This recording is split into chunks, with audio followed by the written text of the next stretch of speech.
unless you want to see my face turn as bright as yours and hear a loud car collision, you're going to want me to turn my video off. And Turn your video off. I don't want you crashing into anything. So. All right, we're live on YouTube. All right. Thank you, everybody, for joining us tonight on this sweltering May day for the virtual Macomb meeting for the Warren Astronomical Society. I am President Diane Hall, and I'm going to kick things off tonight with a brief in the news in the sky, talking about things that I think y'all should know about for the week. Share. All right. Can y'all see my screen? Yep. Very good.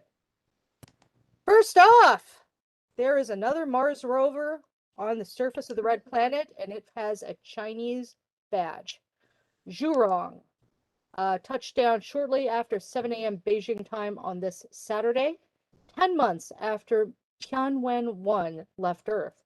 Its landing site is somewhere on the vast impact crater called Utopia Planitia, located roughly in between the old Viking 2 site and the current whereabouts of NASA's rover Perseverance.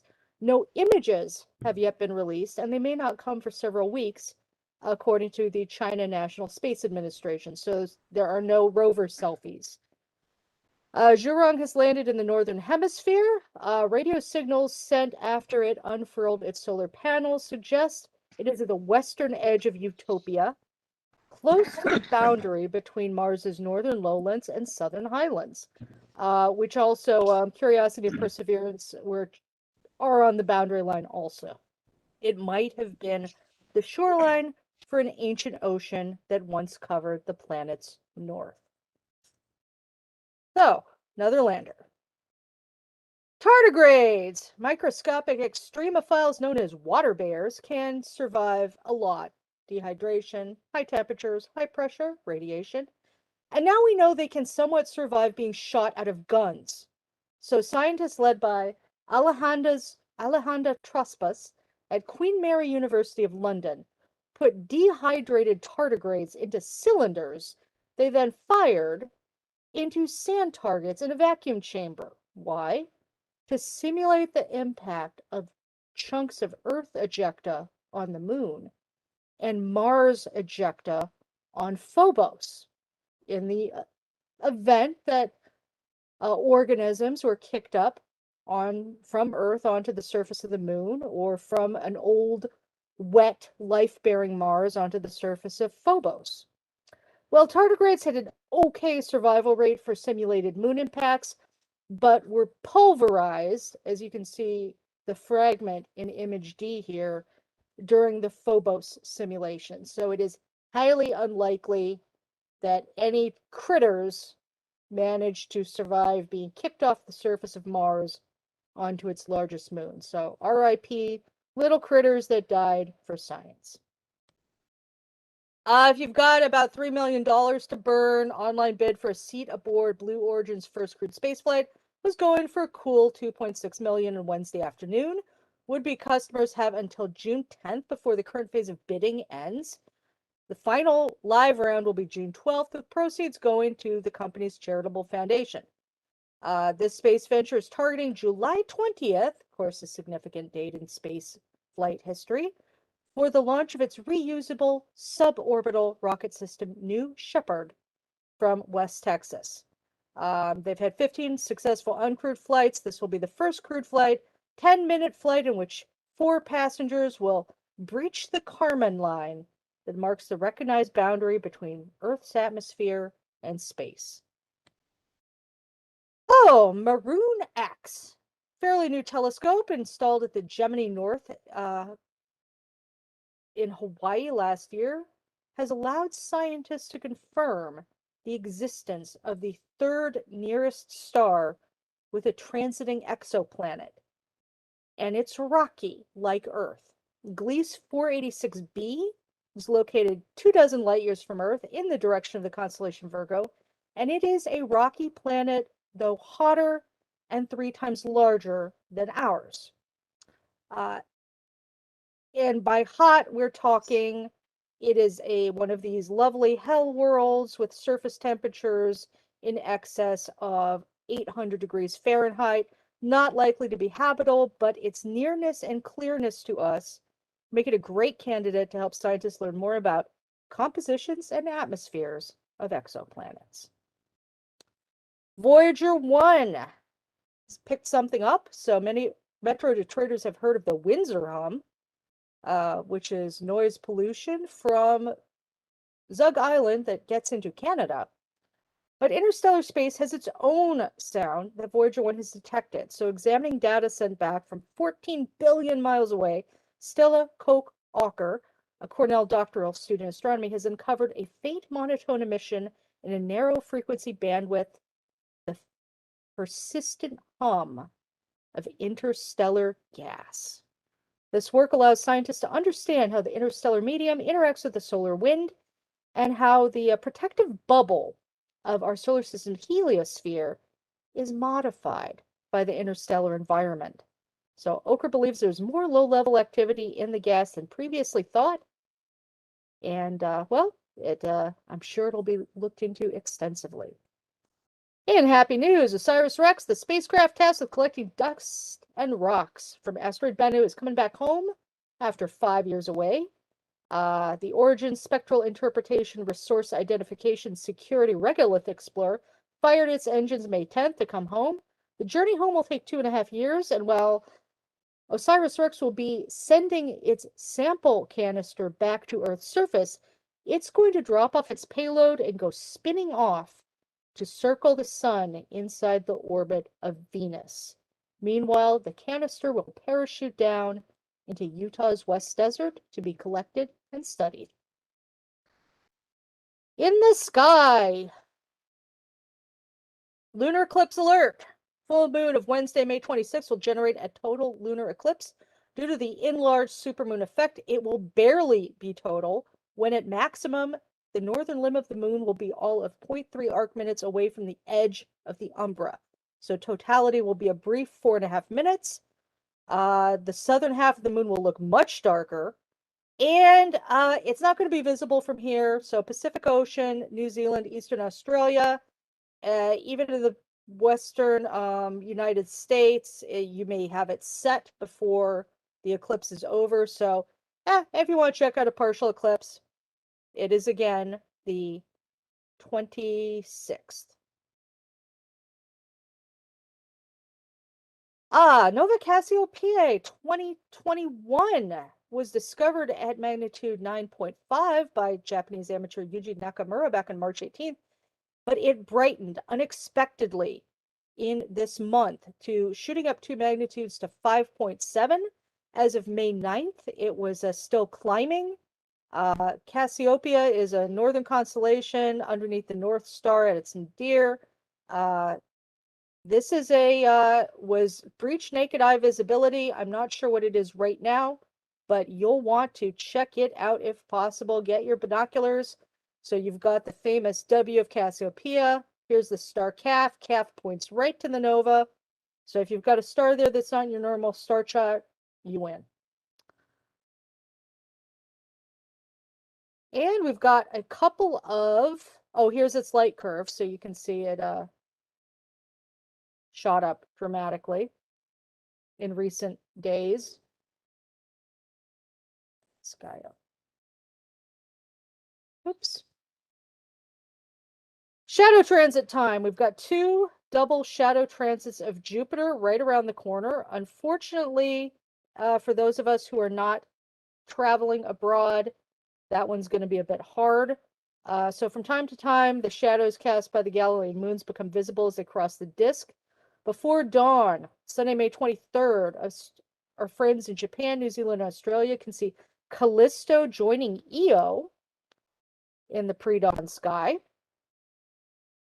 And a few days later, we get Ganymede and Io. So that'll be the 28th. So the 2 shadows will cross for 45 minutes together. So again, not visible from where we are, but definitely check it out if you've got friends, opportunity to travel, etc., or access to a remote telescope.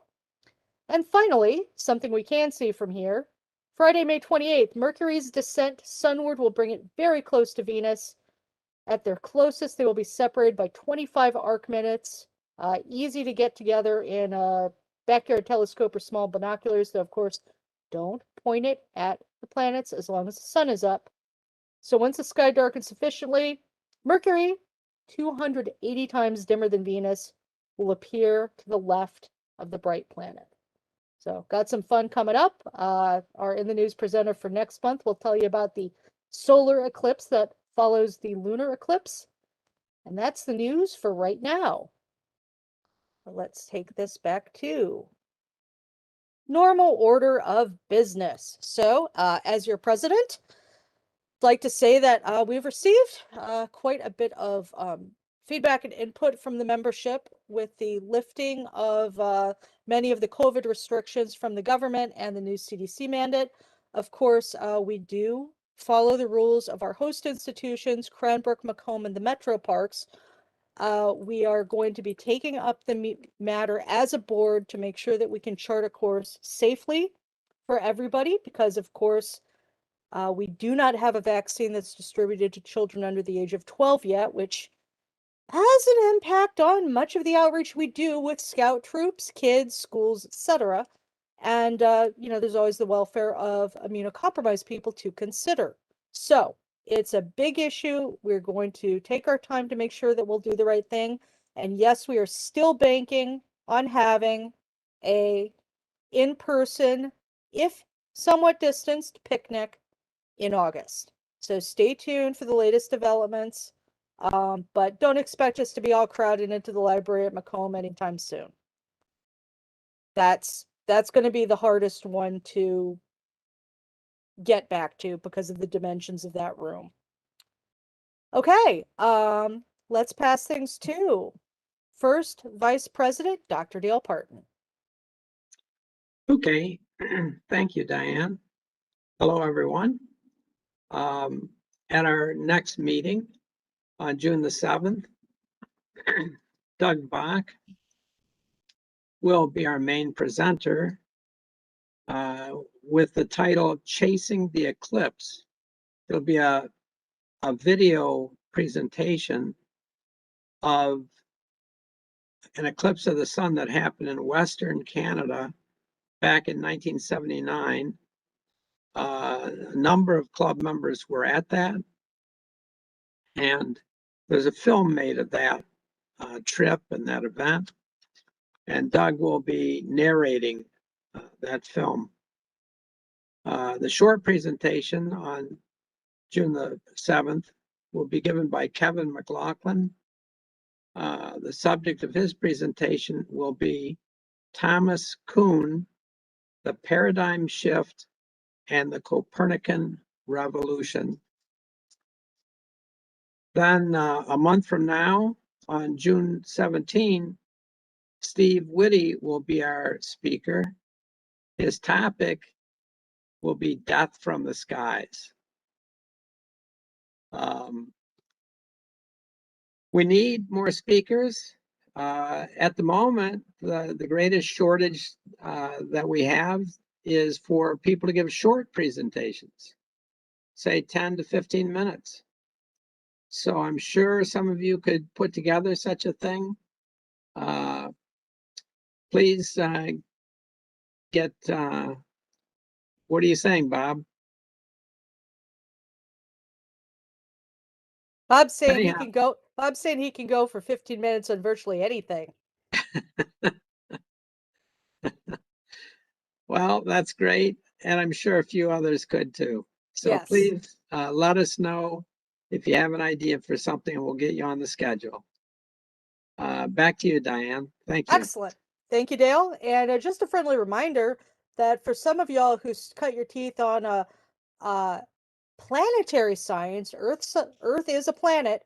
So there are phenomena here on Earth that we would be happy to hear about. We've had talks on cloud formations in the past, atmospheric things to do with the Earth. So, run that by Dale if you are so inclined. Okay, very cool. Let's hear from Riyad Mahdi, our Observatory chair. Thank you, Diane. Hello, everyone. I visited the observatory April 30th. All the equipment, both buildings, everything is in order. I did a little bit of cleaning while I was there, did some vacuuming on the floors and got rid of some cobwebs. So both buildings are in good shape. And hopefully, eventually, they'll be ready for us when we finally get back. In the meantime, we're still having our the virtual observing sessions through Doug's Northern Cross Observatory. So if you're interested, and I highly recommend it, please join us whenever that's available. We have, I think, one scheduled for this Saturday, May 22nd at 8 p.m. So try to join us, and it's usually, especially if it's clear, it's usually a lot of fun. Even if it's not clear, there's a lot of discussions that we're having about observing and equipment and so on. So anything from beginners to advanced people, everybody's welcome, of course, and we should have a good meeting. Providing this is, of course, providing Doug is going to be available. And sounds like Doug is saying he will be. So we should be good this coming Saturday. That's all I have at this time. Thank you. Thank you, Riyadh, and let's hope for decent skies on Saturday.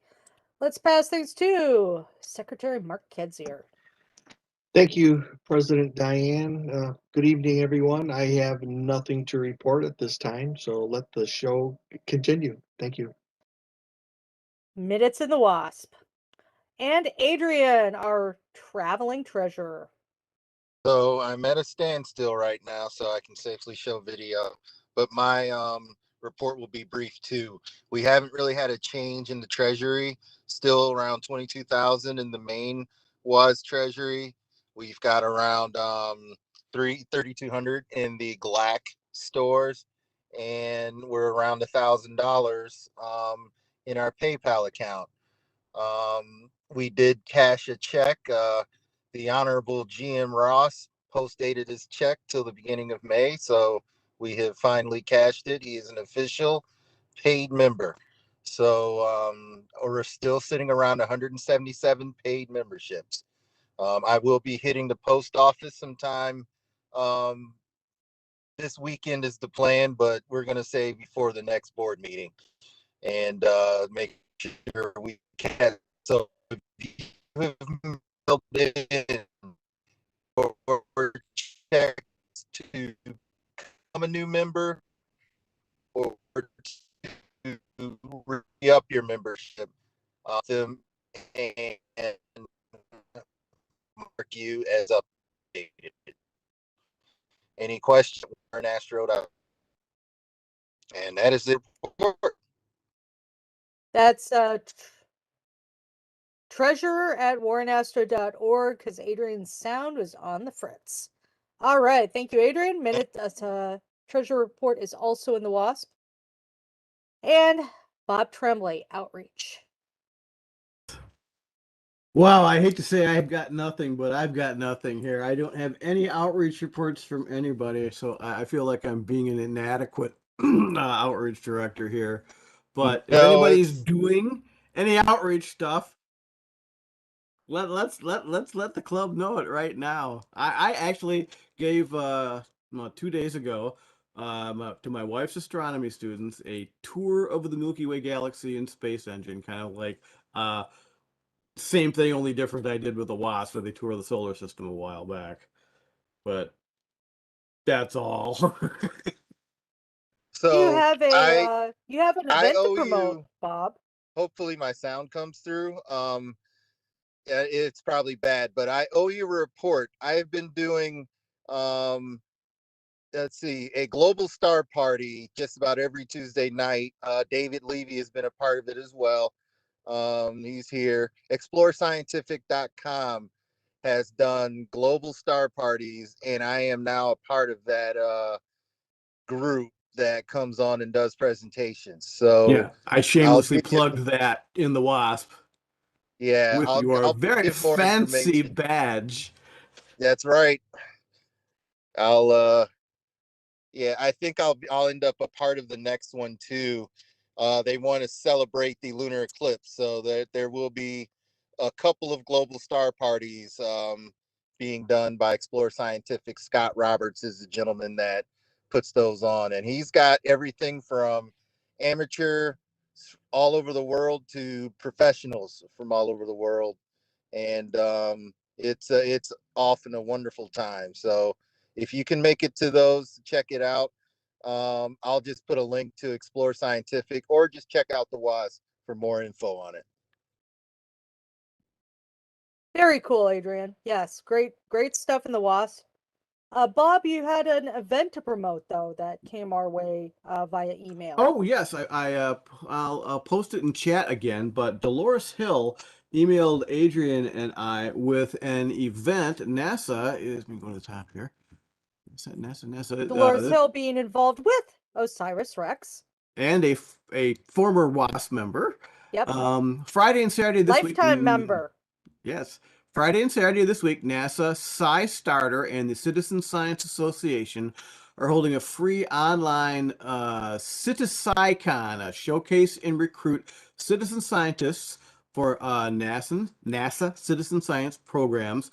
And it says there are opportunities for all ages and backgrounds, interest levels, and variety of topics. You can go to scistarter.org/NASA. I went there, created an account, and it's got a lot of Zooniverse things like that, like the disk detector, and several of the things that I would want to participate in are, thank you for your participation. We don't have any more data.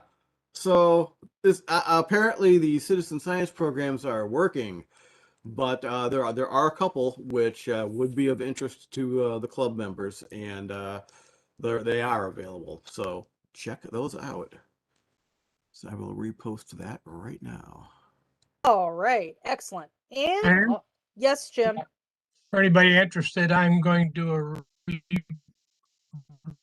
a of the LSST presentation tomorrow night for the Lowbrow Club. Ooh, cool.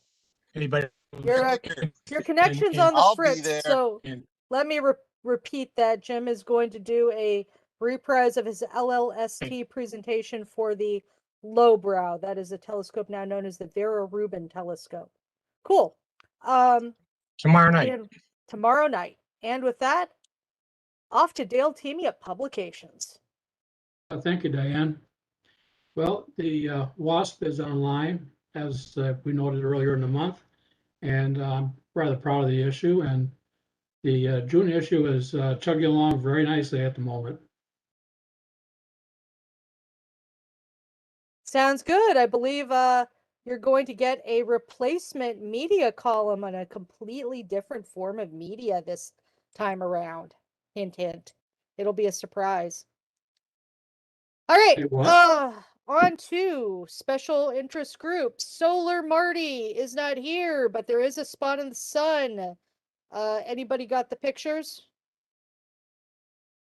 Throw the link in the chat if you would. There is a sunspot, so we have something to look at. Double Star Group will reconvene when we get back to Stargate. The latest adventures of the History Group are chronicled in the Wasp. Do you have anything to add there, Dale? At the moment, no.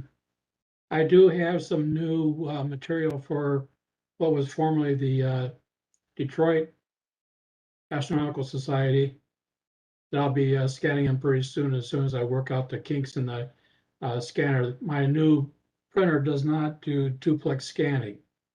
It duplex prints, but won't scan that way. So bummer. There you go. Paper handling is an issue. Ha! Okay, somebody's holding up a picture of the sun. There, yeah, Bob. Bob, can you share the screen right quick? Let everybody see that sunspot.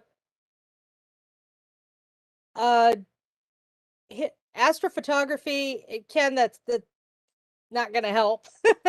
I see your screen reflection. There we are. Bob's got it. Our astrophotography and discussion group will be meeting simultaneously this upcoming Saturday, as Riyadh mentioned. If cloudy, discussion. If clear, astrophotography.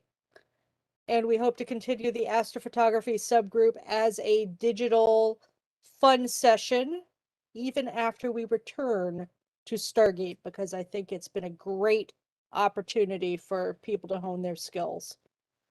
Finally, I think the ISS is going to transit the sun on the 30th of May. very Get cool. more. Okay. Post that link if you've got it. And Astronomical League, I believe we've got a deadline coming up. Do we? Oh,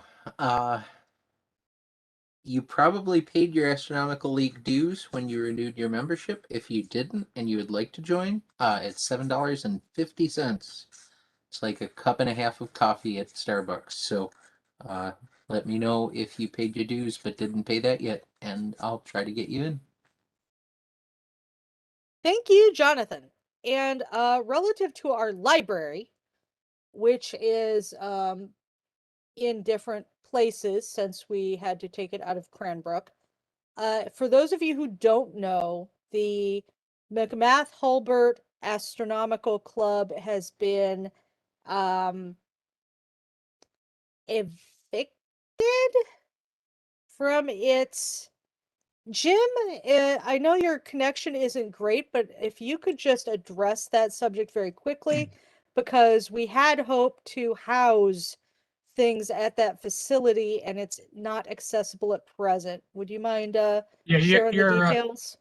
your library contributions have been removed and are being stored now. But Yes. Jim Kinsler, who owns the observatory, has essentially evicted us. Or well, he's put new locks on the property, and so we have kind of said goodbye to him, perhaps permanently or perhaps temporarily. There's a lot more to the story, but it's probably not worth sharing at this time. Right. We hope to have some kind of resolution later on. Jim and Marty are both heavily involved in the club, and we can count on them for updates. But for the time being, McMath-Hulbert is not accessible, but our library is safe. So The McMath-Hulbert Astronomical Society still exists and will continue to. And there are links online that I think most of you are familiar with. So if you need to contact anyone, get hold of me or Marty or Tom Hagen or one of us, or go to our Facebook page. yeah, Marty said y'all are shopping for a new partner to do outreach with. So yeah. Best Now, of luck. I do want to point out we still have sort of the prime parts of the library in storage. So yes. Yeah. I mean, the bulk of the stuff that we intended to keep is not. We didn't hand over. We were thinking about handing it over, but one of the reasons we didn't was the We don't own the building. precarity of the relationship. So Yeah. But all of the books that we received are safe now. So yeah, everything's safe. It's just not there anymore. So it's either in the storage unit where it's been living, or I believe Marty has custody of it right now. Jim, is that correct? That's correct. Gotcha. Okay, very good. All right. So with that update out of the way, let's have some observing reports. Got about 10 minutes for observing reports. Oh, I see. That's David Levy with both hands up. Let's go to David first, and then Bill, and then Doug. Okay, we're hopping. Take it away, David. Well, thank you. Hey, everybody.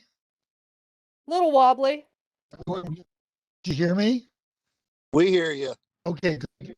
Oh, good. I'll hear that.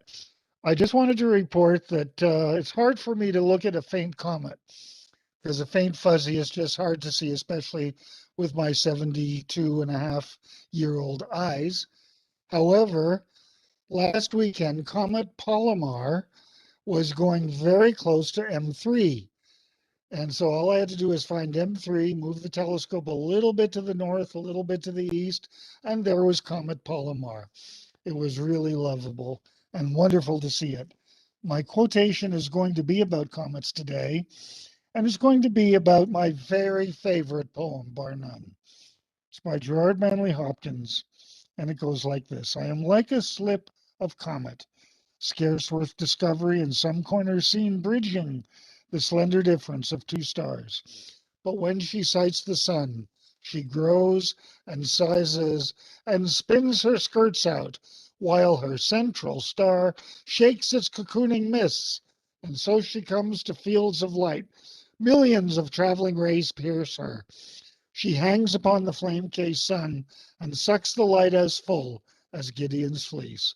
But then her tether calls her. She falls off. And as she dwindles, sheds her smock of gold amidst the sistering planets, and then goes out to the cavernous dark. So I go out, my little sweet is done. I have drawn heat from this contagious sun. To not ungentle death, now forth I run. Thank you, and back to you now. Thanks. Thank you, David. Let's go to Bill. Everyone. A couple weeks ago, I had the pleasure of going to the Texas Star Party.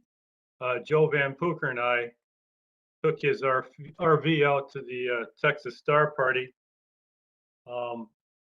This year it was officially canceled, but due to COVID. But can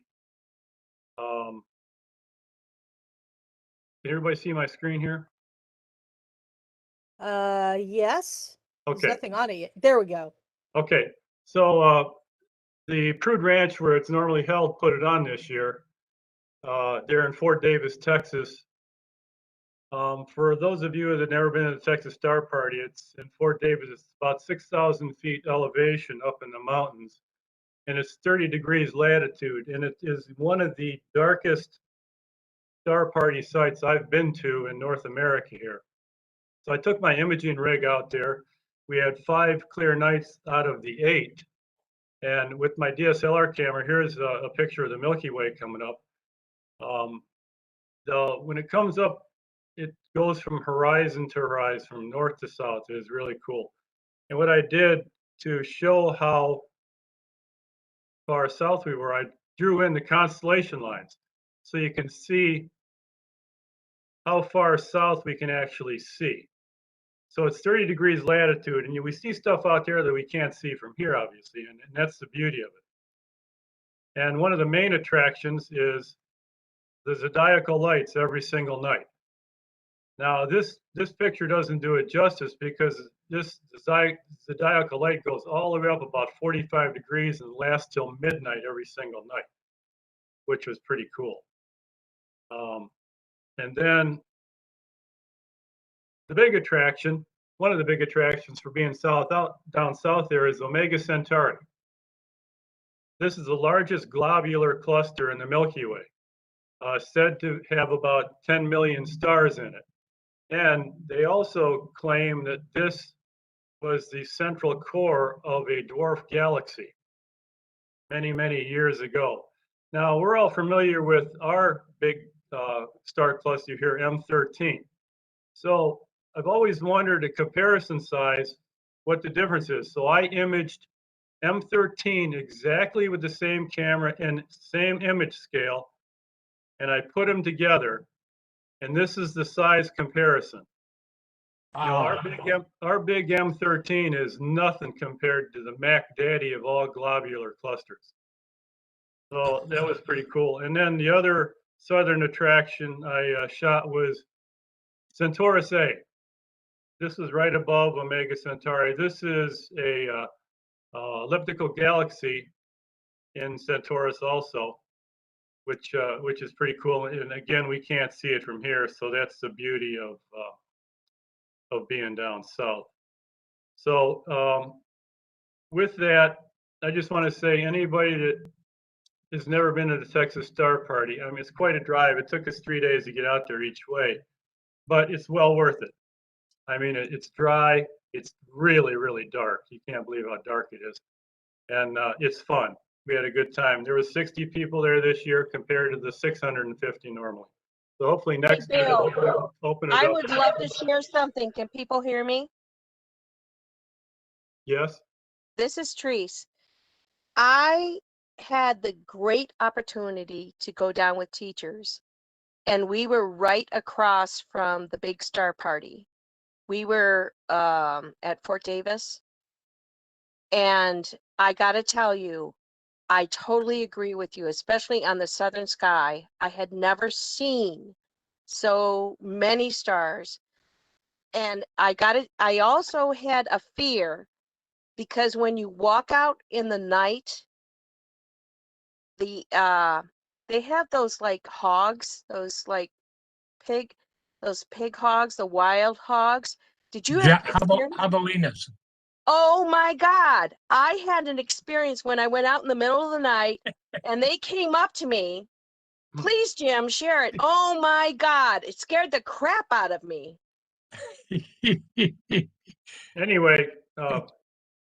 I took this image of M7, Messier 7. This is an open star cluster right next to Sagittarius, and it's actually in Scorpius, but this is the lowest declination Messier object, so I had to shoot this one too. So it was pretty cool imaging all the stuff out there that you can't see from here, and everybody should get to the Texas Star Party. That's what I Bill, always said. Bill, Yes, sir. Were the facilities open? Yes, everything was open. Yes. The mess hall and all. Yep. Oh yeah. Yeah. When there were only 60 people there, there was no food lines, and the food is excellent out there too. So I didn't see the skunk this year, Jim. You didn't see the skunk. And No, I didn't see Floyd. Javelinas are nothing until you see a skunk. Right. That's right. Yeah. That's a whole nother story. All right. That's all I have my observing report, Diane. Sorry, Bill. Could I ask? Is it like can you go there outside of the Star Party time too? Normally, that's the Prude Ranch, John, and what it is, it's a huge dude ranch, horses and stuff where they rent out for different functions. So you'll have groups of kids come there and so on and so forth. But during the Star Party week, they shut all the lights off. So you could go there, but you'd be fighting their lights, I'm sure. I see. But there is a state park not far from there, which is some members actually go to. Right. And there's a state park, but you don't have the horizons like you do at the Prude Ranch. And it's cool. Right. You got McDonald Observatory out there too. They put on a Star Party once a week also. Do you know how far the solar eclipse of 2024 is going to be from there? I do not, Kenny. It's something we might want to check on because we could go there and perhaps even jump over to the eclipse because that's where you want to be in April. Yeah, I mean the eclipse passes through Dallas. Texas is a big state. Yeah, I know it sure is. Yeah, but I'm saying would it be worthwhile, to do that in addition? Is what my question is. But are they coincident in time? That's a big one. That's another question. Oh, there we go. Yeah. Boy, that bring back memories, John. 2009. There's a few Wasp members at the Texas Star Party in 2009, back when we were a few years younger than we are today. Oh yeah. That was a great time. Great time. Yeah. Yeah, I've been there. I was there 3 times in the 90s. Good shot, John. Yep. Boy, that brings back memories. Anyway, it was a fun time. I highly recommend everybody get out there. All right. Excellent. Good stuff. And beautiful picture there of the southernmost Messier object, which is one of my favorites. Let's go to Doug Bach. Okay, this month has been pretty busy. We had quite a bit of clear weather during the new moon week. But something I also did was I pulled my 6-inch SCT out, piggybacked it on my 10-inch with just a white light solar filter back on May 12th. And this is, I think, 2422 or 2822. Let's see, what do we got here? Oh, I didn't write it down. Anyhow, this is 3 spots that were on the surface at that time on the 12th. Cool. I've also been following a Comet R4, and this was taken back on the 13th. And it was basically an hour's worth of data collected, and I stacked it all on the core. So that's the latest Comet work that I've got. And I also went back after 3 years and decided to work on M108, which I really didn't have a decent shot of. And I worked on this one back on the 14th, just a week ago, I guess. And that turned out pretty good. That's also in Ursa Major. And then I've been trying out Adrian's 300 millimeter f4 Canon lens. It's quite a nice lens compared to the kit lens that I have. And this is the North American Nebula with that piggybacked on the 10-inch. Sadly, Doug, I'm we're not seeing your We're picture. not seeing any of it, Doug. It's not coming up on the thing. It says Doug says Bach is starting share contact. Yeah. Well, I can Actually, see it, Doug. I It see must it. be only here close by. I can I see it can see his perfectly. picture. I I see can it see too. it. We can see it perfectly. Yep. Weird. Yeah, I'm seeing it. It might be at your end then. If I'm Hopefully seeing our it fine. YouTube, hopefully our YouTube streamers are seeing it. Okay, carry on. Okay, so this one was taken back on the on the 18th. Again, this is the an hour's worth of data. Is it an hour? No, this is 144 minutes of data on the North American Nebula with that lens. It And is I showing used, up on YouTube, so if you can't see it, check out the YouTube. okay. Using my Canon T3i, which is an old camera I've had for 7 years now, with about 80,000 frames taken on it. But this turned out fairly decent for beyond my expectations, actually, since I got used to using my 300 millimeter zoom, which had all kinds of color issues and aberrations. So this turned out kind of nice. I think that's, nope, I got one more. This one I redid again back on the 18th, just 2 days ago, 2 or 3 days ago, is 40 NGC 4565. And this is probably the best one I've gotten in the 4 years I've been working with this system. So I was kind of pleased with this one as well. And that's it. Any questions? Very cool. All right. Let's say we got 2 more minutes before we need to take our bio/snack break. So do we have one more observatory observing type report, or do y'all want to go get a bite to eat? I figured I'd give you more time because I had another half a dozen, but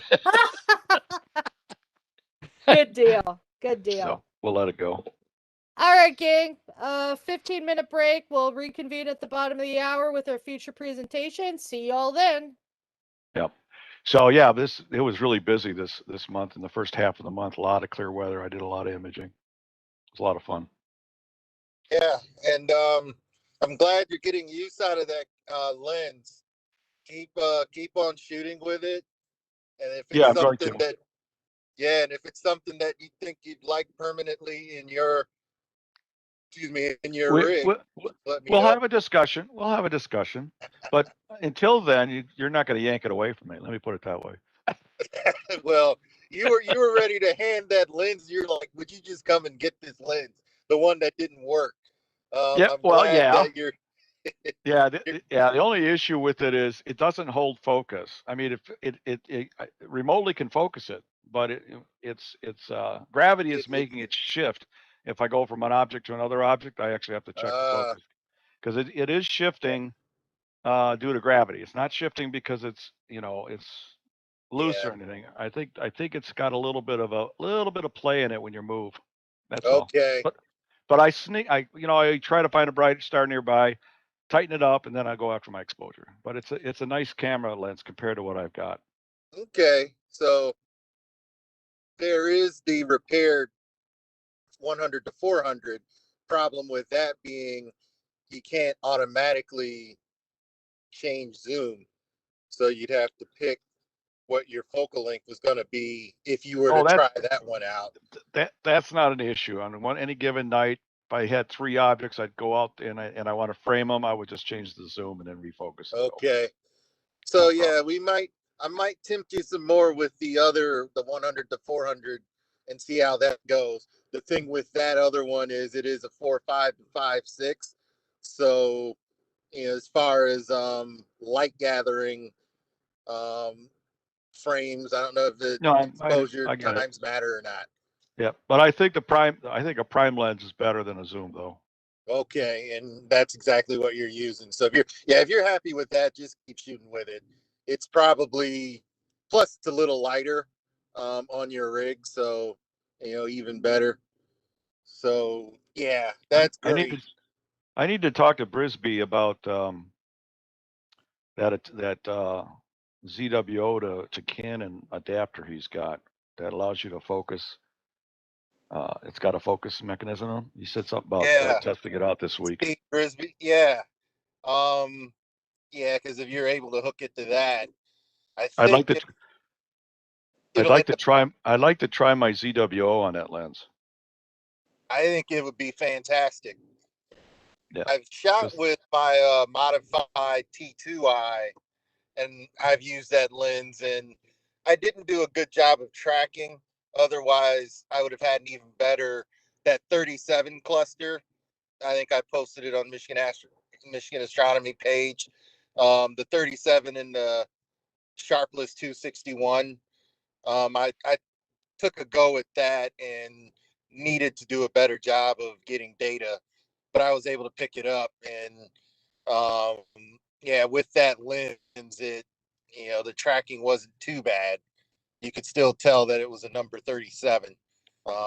So yeah, it seems made for doing something like that. So yeah, just have fun with it.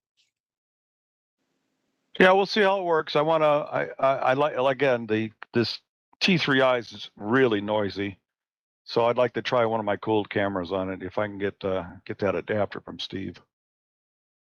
That would be fun. Just give it a try a couple of nights.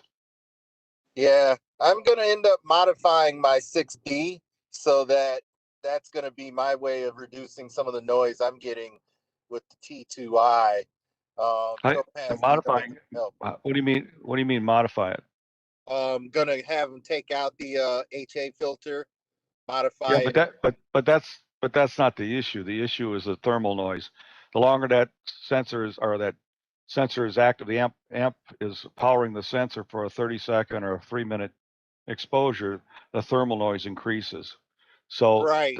what I'm you need to do is also you need to be able to cool it and take dark frames at temperature for you to get rid of that noise. right, but with a full frame camera, and I'm also going to do wide angle.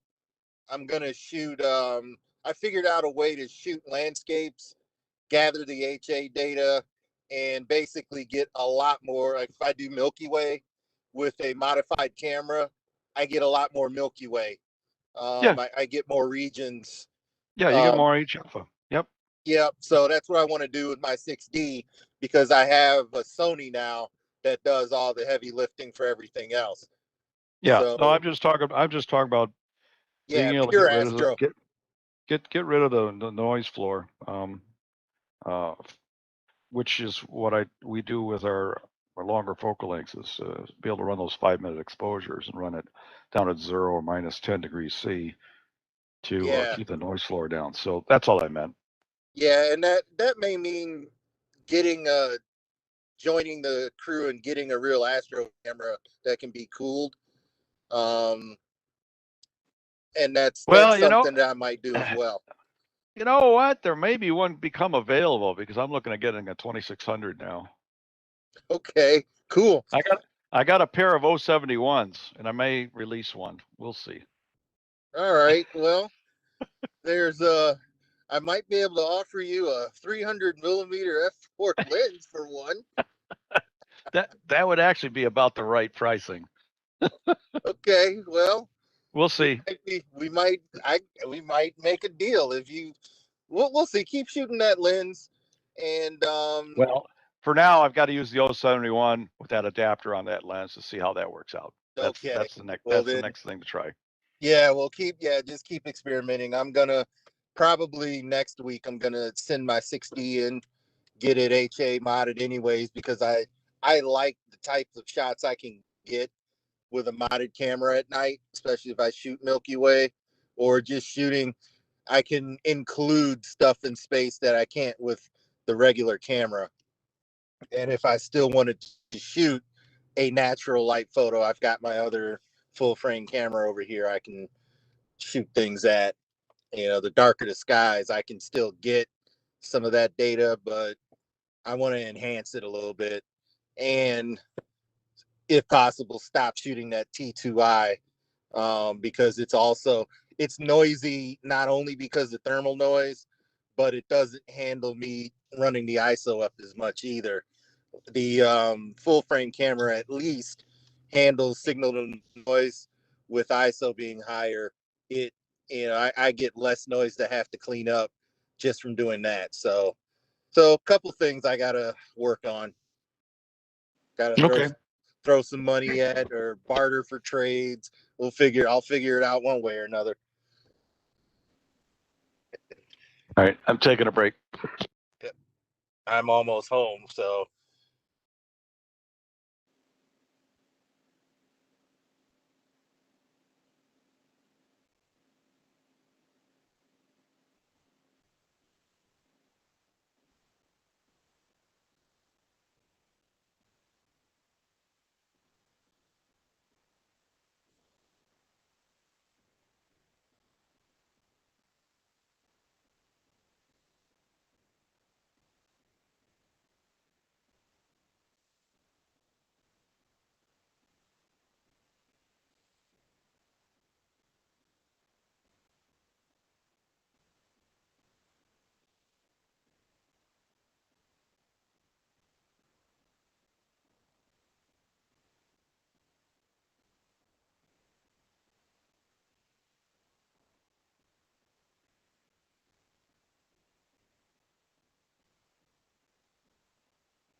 Hey, John Blum, can you hear me?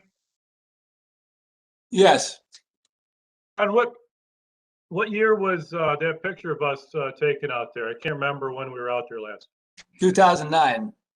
Okay. All right. I don't remember things either, but I looked it up to find the picture. I had to flip through a bunch of pictures to find it.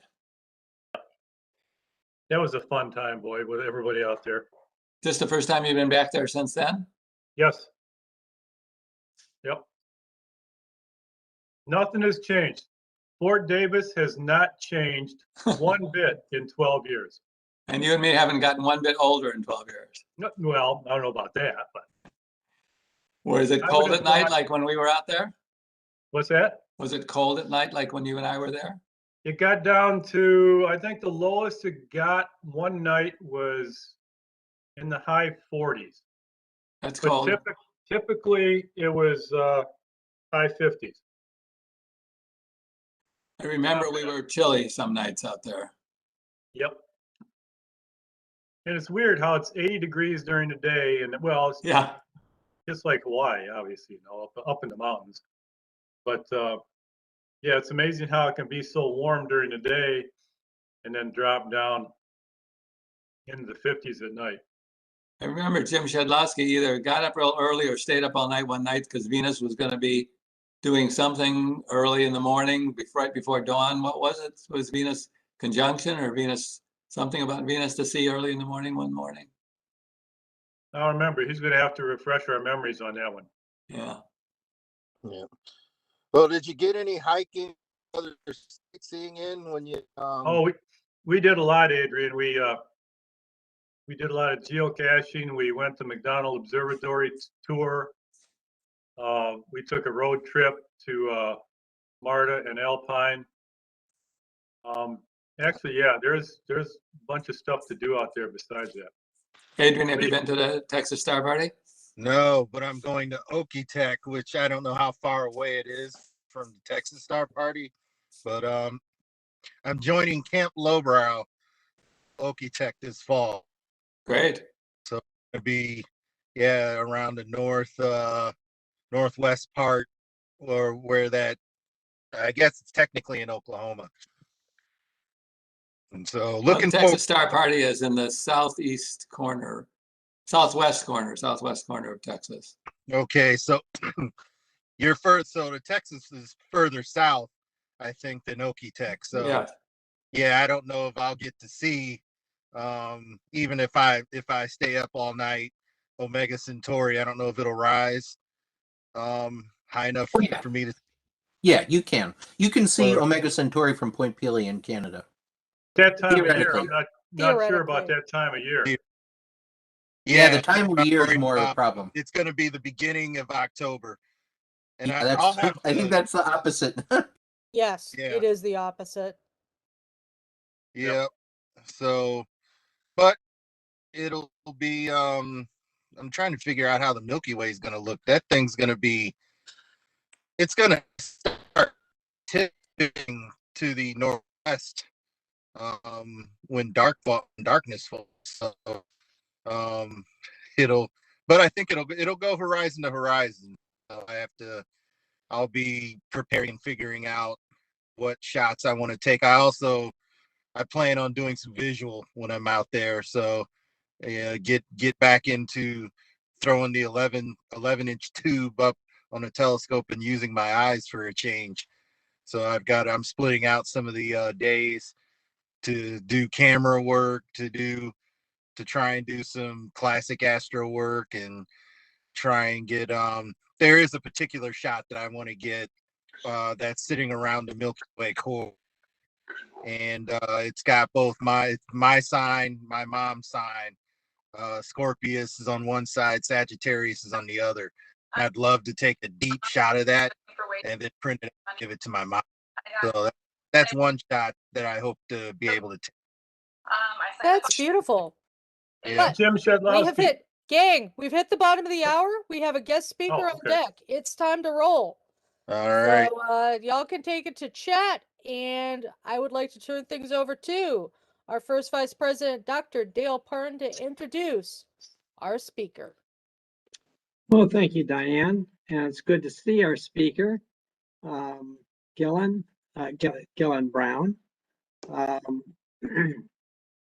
Gillen is, well, he originally grew up in the area around Kansas City and went to the University of Missouri, Kansas City, studying physics, but he dabbled. His fatal downfall was he dabbled in some astronomy research while he was doing his bachelor's degree and got hooked on it.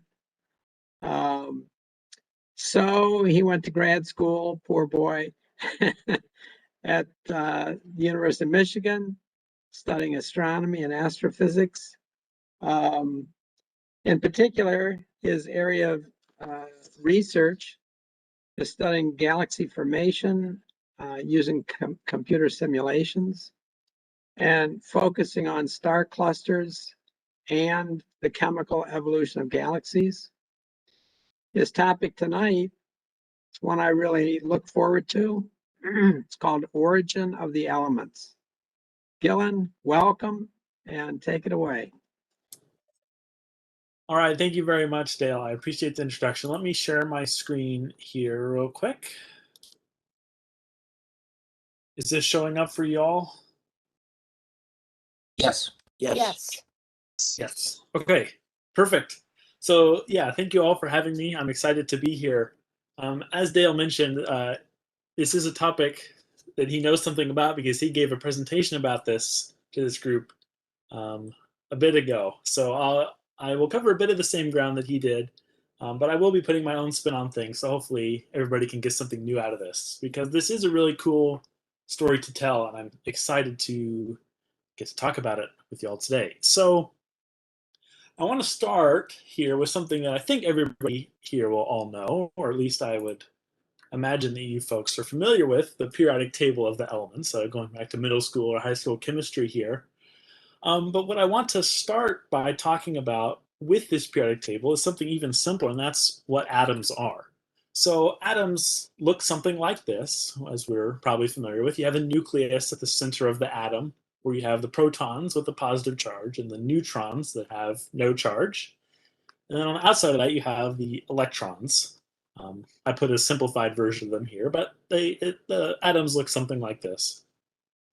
But the key point I want to get at here is that for our purposes in this presentation, we're talking about different elements. The protons are really what count, because the number of protons in the nucleus of an atom tell you what element you have. So for example, in this atom, simplified atom I have here, we have 2 protons here at the center. So we have element number 2, which is helium in our periodic table. So looking at this whole thing, the number down here is the number of protons. So we'll be doing a lot of talk about protons in this talk, but neutrons have their own role to play, interestingly, and so we'll talk a lot about them as well. But I just wanted to make sure everyone's on the same page with that. I imagine we all are, but it's good to review. So the point of my presentation today is to really walk through this whole periodic table and lay out where did all of these elements come from. So what elements were around in the Big Bang, what elements were created in stars, how were those stars creating all these elements? We're going to talk about all that today. And so a natural place to start in a talk like this is the beginning of the universe. So this is sort of our best image of what the Big Bang kind of looks like. This is the cosmic microwave background, which isn't exactly a picture of the Big Bang, but it's pretty close. And I'm just using it here as a representation of the very early universe. Because in the very early universe, it was too hot for basically anything to exist. Atoms couldn't exist. Electrons were knocked off the atoms because it was so hot, so much high energy radiation. Even nuclei would get torn apart, and even protons and neutrons themselves would get torn apart in the very earliest universe. But within a very short amount of time, meaning seconds to minutes, the universe expanded quite a bit, which meant it cooled down quite a bit, which meant that stuff could start to form out of it again. And so the first things to really come back, or to come out for the first time, were the protons and neutrons. These were around in the very early universe, and they were around about in the fraction I've laid out here. So there were a lot more protons and neutrons. I won't get into exactly why. There's some complicated physics reasons that we can talk about later if you want. But the basic idea is that there's a lot of protons and a smaller number of neutrons. And then once the universe got even cooler, these protons and neutrons could form into atoms with larger nuclei.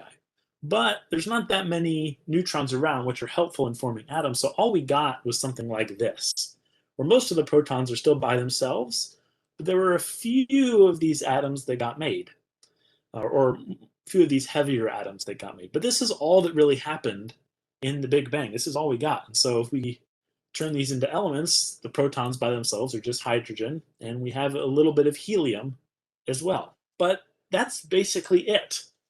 In the Big Bang, all that was really there was hydrogen and helium.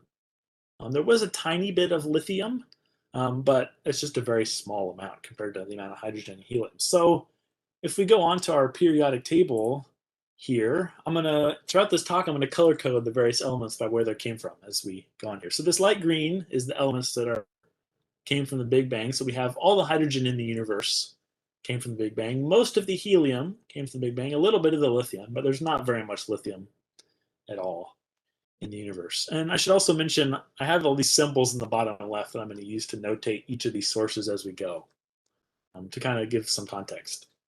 And as another way of giving context, I want to talk about some things in our daily lives that these elements make up. And so helium is a fun one because balloons are made of helium, or at least they're filled with helium. And since helium came from the Big Bang, or has been around since the Big Bang, you could really think of balloons as being a way of trapping a little small part of what's left over from the Big Bang, which I think is a fun idea. Unfortunately, it's a little more complicated than this. It turns out most of the helium that we get on Earth that actually goes into balloons comes from radioactive decay under the Earth. So it's not quite as exciting as it could be, but I still like to think of it this way because helium is really a primordial component of the universe that's been around as long as the universe has been. So that's fun. But what you'll notice here, and I've mentioned it too, is that we only have 2 elements so far. So all of the other 100 or so elements that we're familiar with were not around at the beginning of the universe. They had to be made somehow. And it turns out that stars are the thing that makes all of these other elements. So we're going to walk through all that here now. So to frame the discussion of the stars, I kind of want to show this diagram of the life cycle of stars and how they work. So they start in nebula, as you all know, of these regions that are forming stars where gravity is collapsing this hydrogen helium gas to form stars. And you form stars of a range of masses. In this diagram, we've simplified it down into stars like our sun, which are lower mass, and then massive stars, which are like 8 or 10 times the mass of the sun. And the reason for doing that is they have different life cycles. The sun-like star evolves differently than these massive-like stars, which end up as supernova.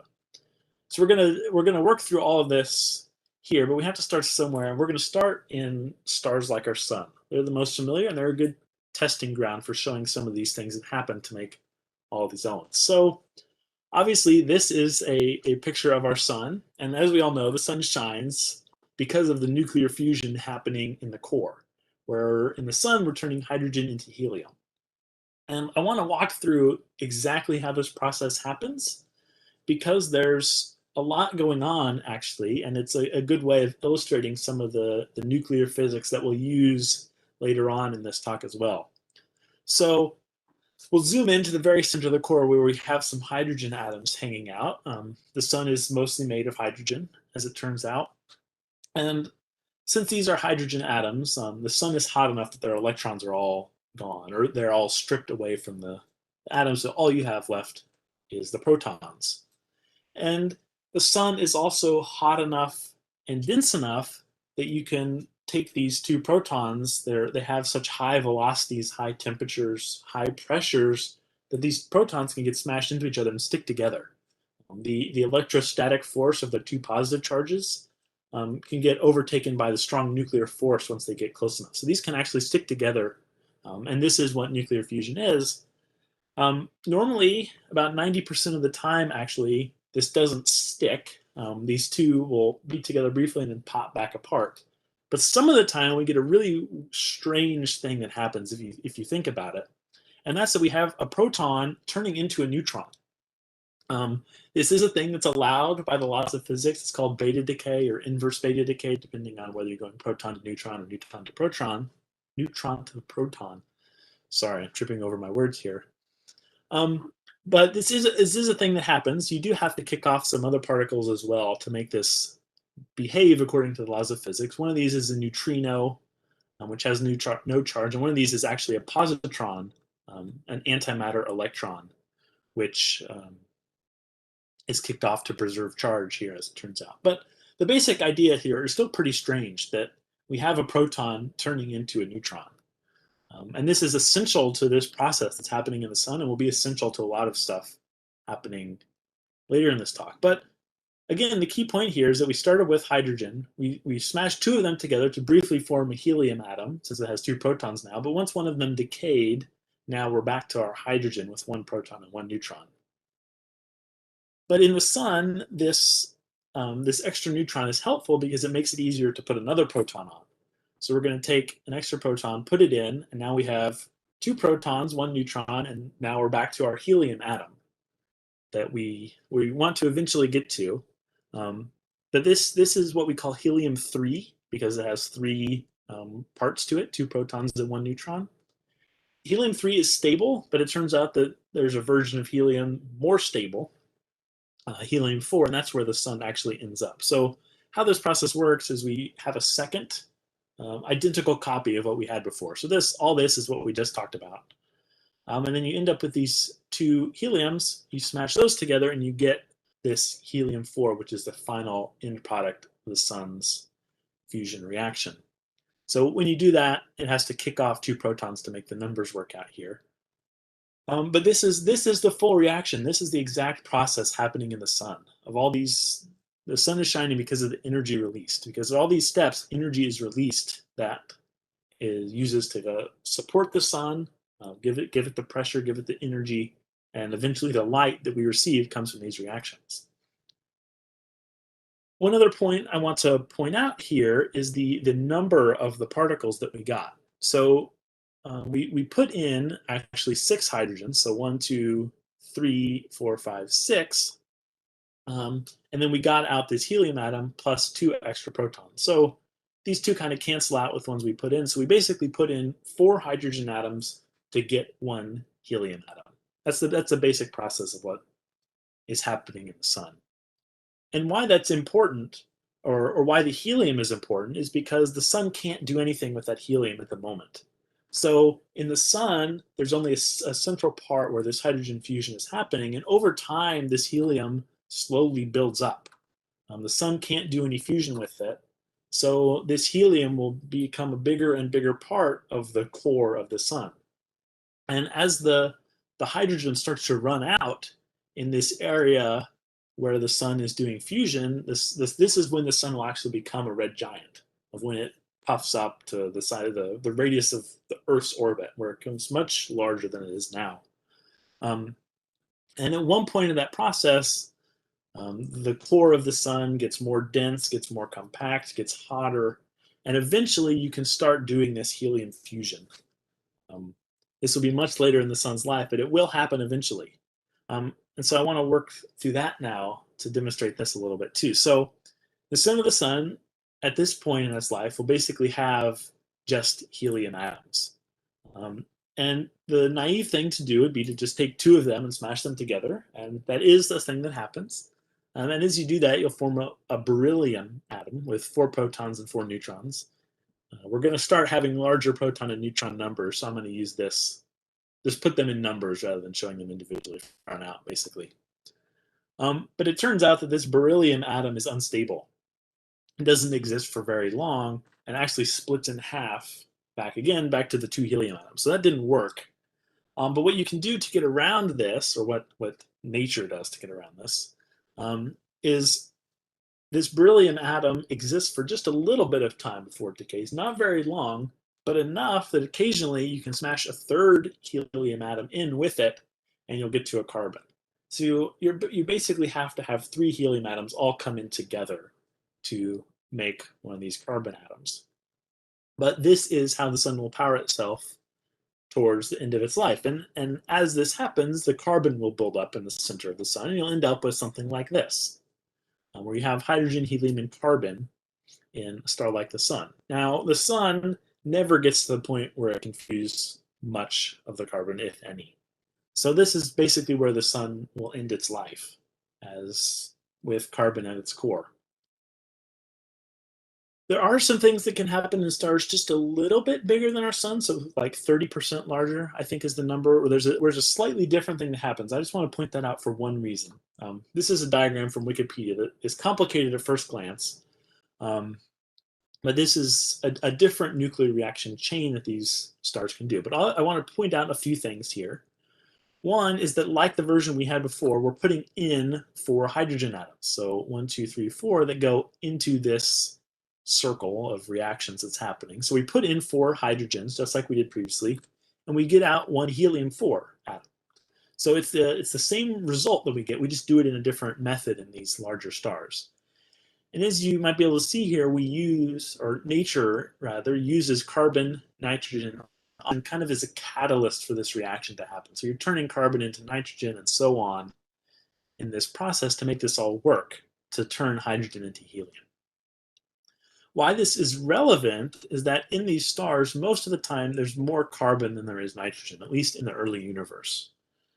Because the sun could create carbon, so future generations of stars can have some of that, but there's not a lot of nitrogen around. But what this process does by taking carbon and turning it into these other things, mainly nitrogen and oxygen, you can build up mainly this nitrogen.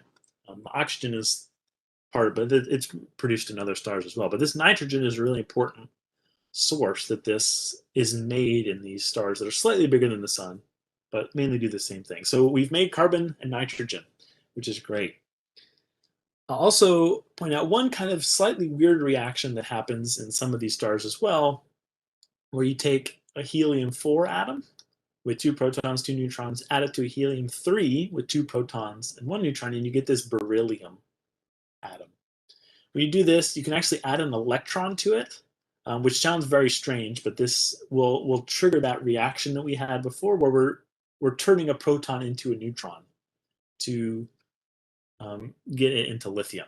So that's a weird one, but it does happen. And so what you get at the end of stars similar to the sun, or maybe slightly bigger, is that the majority of them is still hydrogen. The sun is still 78% hydrogen.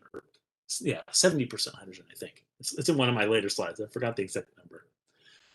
But it's mostly hydrogen, but in the core, you have a few of these other heavier elements that have been made by this nuclear fusion. So helium, lithium, nitrogen, and then carbon at the center of the core. And then once the sun ends its life, it'll go through this phase. It's called a planetary nebula, which are these beautiful objects. I'm sure you all have seen some of them. These outer layers get basically poofed off, that the sun just ejects them, and they form these beautiful objects. But what's important about this for the purposes of my talk is that all these elements that we made, like the carbon, nitrogen, lithium, helium, those get ejected back out into space. So future generations of stars that form out of this material will then have those elements available to them and available for the planets that might form out of them. So it takes the elements that were created in stars and puts it back onto the universe for future generations to use. So let's go back to our periodic table here and talk about the low mass stars we just talked about. We made 3 more elements. There was a lot of discussion for 3 elements here. But these are some very important elements. Obviously, we're a carbon-based life form, but carbon is also nice because you can make diamonds out of it, or the Earth's crust makes diamonds out of it, which is neat. And nitrogen is an important element because it's actually the primary gas in Earth's atmosphere. So even though it's not, we breathe oxygen, but this nitrogen is still around a lot of the time. But still, this is not a lot of elements that we've made so far. So low mass stars like our sun do a very important task in making that carbon and nitrogen, but it turns out that the higher mass stars and some other processes make a lot more elements. So if we come back to this diagram, we talked about here stars like our sun in this process. I should mention at the end here, they form a white dwarf star at the center. So if we looked at those images, in the very center you see a star that we call it a white dwarf, and we'll come back to those later. But for now, we should talk about these massive stars, which are much more mass bigger than stars like our sun. And it turns out that they can do more nuclear fusion than our sun can because of that. So they start their lives very similar to the sun in that they go through this phase of hydrogen to helium and helium to carbon, but then they can keep going because of the extra pressure, density, temperature in their cores. So I'm going to walk through one of the ways that they do this. There's a lot of nuclear reactions happening in the stars, so I'm simplifying a little and showing one kind of chain of reactions that happens, but just know that there's a lot going on here. I'm oversimplifying a little bit, but what I'm showing is accurate. It does actually happen. So the one I'll start with is that we take this carbon that was created in stars like our sun and like these through the process of taking 3 helium atoms and basically smashing them together. And we can add a helium to that to make an oxygen atom. This is a reaction that the sun cannot do for the most part, but these stars can. And then from oxygen, we can go even further, taking these 2 oxygens, putting those together to make a silicon. And from there, it turns out the easiest way to fuse things with silicon is to just add a helium every time. So we take a silicon, add a helium, we get a sulfur. Take a sulfur, add a helium, you get an argon. Keep going here, you get to calcium, then titanium, then chromium, then iron, then nickel. And then this nickel with 28 protons and 28 neutrons does the weird thing that I've mentioned a couple times here, where we take 2 of these protons and turn them into 2 neutrons. So now we have this iron atom with 26 protons and 30 neutrons. This iron atom is a pretty important iron. This is an important isotope of iron because in all the reactions we've talked about that's happened in these stars, they've released energy. So the sun, fusing hydrogen to helium, releases energy. All these reactions on this slide, adding helium to all these elements to make other elements, all these release energy that help power the sun, keep it supported against gravity, keep it alive, basically. But for this iron atom, any reaction that these stars are able to do, given what they have on hand, actually takes energy to accomplish rather than releasing energy. So the star is basically out of energy at this point. There's nothing left for it to do. And because of that, the star will collapse real quick and then explode as a supernova. And as you can imagine, these explosions are very exciting, for lack of a better word. There's so much energy. They're very energetic. All this energy can go into fusing other elements. So there's all the elements we just talked about, but also all kinds of other reactions happening in these explosions that create a bunch of elements, as I'll show on one of these next slides here. But when these supernova explode, they produce these beautiful supernova remnants of objects that are left over from the supernova explosion. And because of this, all those elements that are created, again, are put back into the universe for future generations of stars to use. And as I mentioned, there are a lot of elements that these are created. So the ones in yellow here are the ones that are caused by these exploding massive stars. And some important ones here I'll point out. Oxygen, that's a big one, element number 8 up here. Obviously, we breathe oxygen. But oxygen also combines with hydrogen, element number 1, coming from the Big Bang, to create water. So water is something we take for granted a lot of the time, but it really has a very cool story of part of it's left over from the Big Bang and part of it comes from these explosions of massive stars, the nuclear fusion that's happening in those massive stars, which is a pretty neat way of looking at something so simple. Another kind of fun one is salt, sodium chloride. Both of those elements, sodium here, element number 11, and chlorine, element number 17, these predominantly come from these explosions of massive stars. So again, I'll put this up here again to talk about all of these elements that have been created. So one thing I will mention, I don't think I mentioned this earlier, but the fraction of each element that came from that given source is the fraction of the color here. So this element, 31, is entirely made by exploding massive stars. But something like chromium, element 24, only about 1/3 of the chromium in the universe comes from this. So the color is proportional to how much of the source comes from a given object. So we added a lot of elements with these exploding massive stars, but there's still a lot to go. So let's move on to our next object, which is the white dwarfs that I talked about a little bit earlier. These are the remnants of what will be left over after the sun happens. So there's a lot of carbon in these objects. And as it turns out, these white dwarfs late in their lives can actually explode by themselves from different things that happen to them. So these produce a different type of supernova. And there's a couple ways that you can do this. So the first one is a binary system. Well, both of them are binary systems in different ways. But you have a white dwarf here next to a very large, say, red giant star. And the red giant star is so large that some of the material will basically be trapped by the white dwarf, that its gravity will be stronger than the red giant here. And some of this material will come spiral into the white dwarf and add to its mass. And once it reaches a certain mass, it will have a runaway fusion reaction happening inside of it that will cause the whole thing to explode. And as this explosion happens, this runaway nuclear fusion, you get a lot of elements happening as well.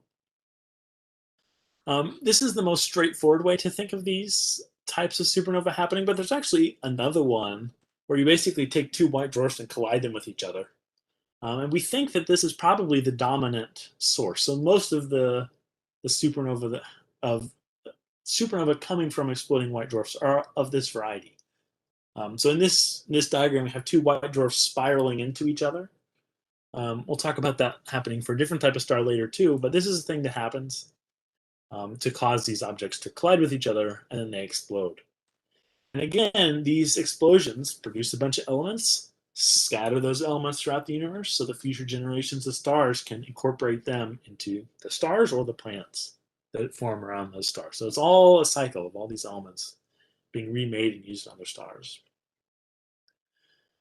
So the elements that this type of supernova created, these exploding white dwarfs, I color-coded in orange here, and these are the ones you typically think of as metals, and like real metals, not astronomer metals or chemistry metals.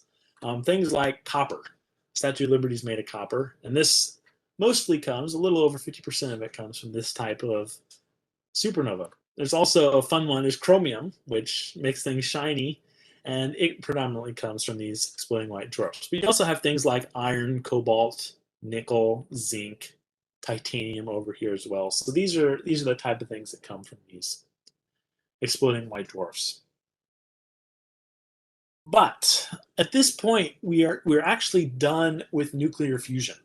Everything we talked about so far had elements made by basically smashing two protons or many protons together to make larger atoms. But this is basically as far as you can go with that process. You have to do something more clever, or nature has to do something more clever to get all of these heavier elements. And this is where neutrons come in, actually. And this is an interesting way of forming new elements. So I want to talk a little to set this up about isotopes. So I'm sure you've heard that word before, and it's basically the idea that an element is determined by the number of protons. So iron here has 26 protons, but there's a range of neutrons that can have and still work. So in this figure here, the green is where these elements are allowed, or where these specific isotopes are stable. So you could have an iron with 26 protons and 30, 31, 32 neutrons. You cannot have 33 or 34, as it turns out. And this shape, is the way the isotopes works out, makes these elements, generating new elements, possible. So what we're going to do this, to make these new elements, we're going to start at a stable isotope of iron in this example. We'll start with 26 protons and 30 neutrons, and then we'll add neutrons gently, one neutron at a time, nice and gentle. And so when you do that, we start adding neutrons here. This iron atom is still totally happy. It went from 30 to 31 neutrons, but that's still allowed. You can still have that isotope. It's still stable, so nothing happens. If we wait a little bit, add another neutron, you can move over again. Again, this is still fine. But if we add one more, then we run into problems. This isotope of iron is not stable anymore. you cannot have an iron atom with 26 protons and 33 neutrons. If you give it a little bit of time, this weird reaction we talked about happening will happen here. And you'll turn one of your neutrons into a proton through this beta decay. So when you do that, when a neutron turns into a proton, your number of neutrons goes down, your number of protons goes up. And because your number of protons went up, you now have a different element. Now we have, I believe this is cobalt. I should have double checked. Pretty sure this is cobalt. But we turned iron into cobalt by adding neutrons one at a time, which is an interesting way of doing it. And again, if we go from this cobalt and tried to add another neutron, it doesn't work. So if we wait a little bit, it will decay, and now we're up to nickel. And so when you add neutrons one at a time, you can work your way all the way up the periodic table like this. This is just a small slice of the whole landscape of this proton-neutron thing. But the point is, adding neutrons one time can get you all kinds of elements, all the way up to, I think lead is the highest you can get to. And because you're adding neutrons slowly, one at a time, we give it a name for this that we call the S process. So S stands for slow. So there's another one that we'll talk about. And to contrast with this, as you might guess, we call it the R process for rapid. In this, I'll be contrasting S process and R process a little bit. But just remember the name. S process is for slowly adding a neutron at a time. So this is great in theory, but where does this actually happen? It turns out that it's in stars like our sun at the end of their lives. In some of these, when you have other elements around, there's a few weird reactions that you can get happening that produce neutrons. So these are two of the most common ones. If you have carbon around this specific isotope and you add a helium to it, in certain stars are able to do this certain reaction. You can get up to oxygen plus a neutron. Because of the extra neutron here, to make the reaction work out, you have to have a neutron kicked out. Same thing with a neon and adding a helium, you can get to magnesium plus a neutron. And so these stars have these neutrons because of these reactions that go out throughout the rest of the star and can seed these reactions. So when these stars shed their outer layers at the end of their lives, they release all of these other elements that were created by this S process. And as it turns out, there are a lot of these. So the ones color-coded here in blue are an extension that are also made in low-mass stars, but there's a whole bunch of these at the bottom of the periodic table that are made in this way. So one of them is tin, with the weird symbol SN. I guess we don't make cans out of tin anymore. But we used to, and this is the element that was created in this way. There's also lead, element number 82 here, that you're familiar with if you've been to the dentist. But the lead in these vests came from this process of adding neutrons one at a time in low-mass stars. So again, this filled in a lot of the periodic table, and it turns out that the R process, this rapid neutron process, which I'll talk about next, fills in a lot of what's left. So to do that, we'll go back to our example previously and start in the same spot, but instead of adding neutrons gently, one at a time, where we add one, then let the atom do what it wants, we're just going to add a bunch all at one time. Before this, when we get to here, before it has time to decay back up to here if it wants to, we just add another neutron. So quickly that it can't decay. And this is, as you might suspect, you need a lot of neutrons to make this happen. So you need some environment that's not very typical of stars. And so there's, I should mention this is the R process that we call R for rapid, that adding neutrons a bunch at a time. So as I said, you need a very extreme environment to make this happen. And there's two primary ways we think this might work. And they're neutron stars and supernovae. As you might expect, there's a lot of neutrons in neutron stars. They're the leftovers after supernovae. For some supernova, depending on the mass of the star, you can be left with a neutron star. So there's a lot of neutrons there. Specifically, when you collide two neutron stars. When that happens, they basically explode, and all these neutrons can seed whatever's around them with all this other stuff. Supernova is another one. That's a very intense environment where there's a lot going on, and so there are a lot of neutrons happening here. So these are an illustration of the two environments where we think this might happen, of two neutron stars merging together and then supernovae exploding, like the massive stars we talked about previously. And as it turns out, we think that these neutron star mergers are the answer. We think this is the primary way that we're getting these R process elements. And I'll talk about that later in the next couple slides here. But before we do that, I want to show what elements this makes. This fills in a huge range of the periodic table here. These elements I have labeled in green as coming from merging neutron stars. I did a question mark at the end because we're not 100% sure how much, but we have a pretty good idea that this is what's doing it. So a few important elements here. Silver and gold are some big ones. If you have jewelry on you, or someone you know has jewelry of silver and gold, this silver and gold came from two neutron stars that merged with each other and blew up. That's a really cool thing. For me, it's a real connection to the cosmos of seeing something you own that came from something like this. One other element that has a different bit of history behind it, I guess, one way of putting it, is uranium that we can use to make bombs, but it was originally formed by these merging neutron stars. So one explosion that we can use to make another one, for better or for worse. I guess mainly for worse. But with that in mind, these are the elements that all of this lower periodic table we mostly filled out here. But what you'll also notice that's interesting is that a lot of these elements, they're produced both by the S process in low mass stars and the R process in these merging neutron stars.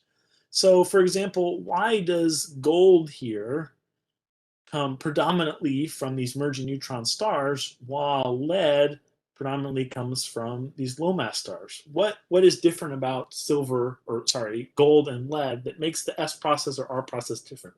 They're both adding neutrons, just in different ways. So why does this produce different elements preferentially?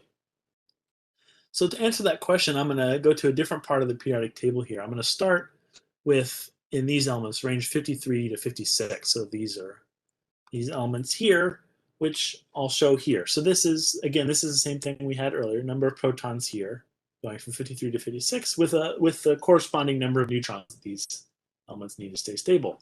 And you have some of these that are stable and some of them that are not. And as a review, when we do the S process, this is what will happen. I'll have a little animation here of one arrow at a time as we add them slowly. Once you get to the red area where it's not allowed, it'll decay up horizontally, or at an angle, I should say, and produce the elements that lie along this path. But what you'll notice is that there are a few allowed isotopes, specifically this xenon here with 80 neutrons or 82 neutrons, that the S process can't get to. Since we're adding neutrons slowly, once we're here, we're not able to add neutrons fast enough to get up to this, to get over to this stable isotope. We decay up to this next one before that's possible. So the S process can never get to here or here. So it can only produce the ones up here. So to label that, I'll put blue dots on the isotopes that the S process can get to match the color scheme I used on my previous one. But the R process does things a little differently. So in this example, we'll start from I believe this is iodine, and go off to the right here with these green arrows, which is the color scheme I used previously. So in this example, we're going to start from iodine. It's often lower, lighter elements on the periodic table where it starts from, but in this example, it's fine. So if we start from here, we can add a bunch of neutrons at once until we stop the process of adding neutrons. So once our supernova is done, there's no more neutrons and you're stuck wherever you are on this chart. Or once your neutron star merger is over and all the neutrons have gone away, you're left wherever you are. So you can end up basically any direction left to right here. And so in this example, let's start by ending up right here. So if we've added enough neutrons to make it to 78, by the time the neutrons stop happening, since there's no more neutrons, then this atom has time to breathe a little bit, so to speak, has time to relax, and this decay will happen, moving it back up to this element here. So the R process is able to produce this isotope here. So I'm going to color code that blue and green to show that both the S and the R process can make this. But if we add more neutrons, we can get to different spots of this here. So if we get to this spot with 79 neutrons before the decay happens, before the neutrons are gone, you can get up to here. So we can make that one. We can get the one more. We can go up and up again. Again, the neutrons need to all be gone because we have to wait for this decay to happen, which is doable. So you can get to this, but the interesting thing happens with this next one. If we add enough neutrons to get here before the end of this process, then the decay happens. We get up to this stable isotope. So the R process can produce this isotope here that the S process was never able to get to. And as it turns out, since this one is stable, you're never going to have a decay happening up in this direction. So this barium with 56 protons and 78 neutrons, the R process can never create this isotope. So you have these two different isotopes, one which only the S process can create and one which only the R process can create. So these two ways of adding neutrons get you different sets of isotopes. And depending on which isotopes are stable for a given atom, that's how some are more dominated by the S process, adding them slowly, or the R process, adding them rapidly. So I'll show the last example here that we can go up and over to create this one. And similarly, I'm not going to show the rest of the arrows here, but these are the isotopes that the S and the R process can create. So again, these two only made by the R process, and the corresponding to these two are only made by the S process, which is kind of neat that there's different isotopes that can only be made in this way. All right, so a few slides ago, I did mention that there's two ways you can make these, two ways you can have the R process happen. And I want to talk about why we think that neutron-star mergers are these things, because there's some really cool science happening here that I want to share. And the first one is something that I bet most of you have seen before, and that's the merger of two neutron stars. So I think this was in 2017, we detected this with LIGO, with gravitational waves. So as these neutron stars are spiraling inward, the gravity is so strong that it releases this gravitational waves that we can detect all the way out here. In this plot, you can see this line, if your eyes are good and your monitor's big, this line that these detectors were able to see because of this is basically the in-spiral pattern that you get from this type of merger. And in this neutron-star merger, we detected it in gravitational waves. We also detected it in electromagnetic radiation with various telescopes. This is an example from the Hubble Space Telescope, showing it in this elliptical galaxy. This animation here showing how this object faded over the course of several days. But we saw this explosion happening with telescopes, which is really cool because then we can look at it in detail. Do spectroscopy on it to see what elements are present, for example, and also the shape of the light curve, which is a technical term for how fast it faded. You can use that information to tell what radioactive isotopes are present there as well. And as it turns out, the math checks out that this is a place where there were elements that were produced by the R process. So these neutron-star mergers really do create the elements that we think they do. There's also another interesting line of evidence that Dale Parton actually shared with me as we were coordinating this talk. He was inviting me of this study from, I think it was a week or two ago. He shared with me about the Earth's crust. The title here says it pretty simply. A study of Earth's crust hints that supernovas aren't gold mines. The stellar explosions can't be the main source for heavy elements, new data suggests. This is actually a really interesting paper that I went into a little bit, where they really did take, they measured elements in the Earth's crust. So this is actually the slice of the Earth's crust that they used. They got a piece of the floor of the Pacific Ocean. I'm not exactly sure how they did this. I don't remember, or I didn't, maybe it wasn't in the paper, but regardless, they got a rock from the Pacific Ocean that they're able to measure the elements in. And the idea here is that the solar system is moving throughout the galaxy. And there's elements in the galaxy, as we talked about. So supernova explosions happen. They scatter these elements throughout the galaxy. And as the sun and Earth move through, those elements that are around basically they land on the Earth. I put together this kind of silly animation here illustrating the process. If you have this supernova remnant in reality for us, but our little cartoon Earth and Sun, as they move through this leftover supernova, these material that's there comes onto the Earth, that we're literally moving through it. And when you do that, this material lands on the Earth's crust and you can detect it later with your fancy chemistry techniques that I don't know anything about, but these people do. So the idea is, in this thing, we're going to look to see what exactly are these supernova remnants made of what elements are supernova producing by directly measuring it, which is a really neat way of doing it. And in this study, they were looking at two elements specifically of iron and plutonium, believe it or not.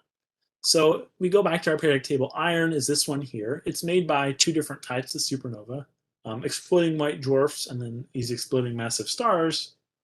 But they were focusing on the component of iron that comes from these massive stars. I believe they can do that because we know where this remnant, the supernova remnant, came from. We know that it was a massive star.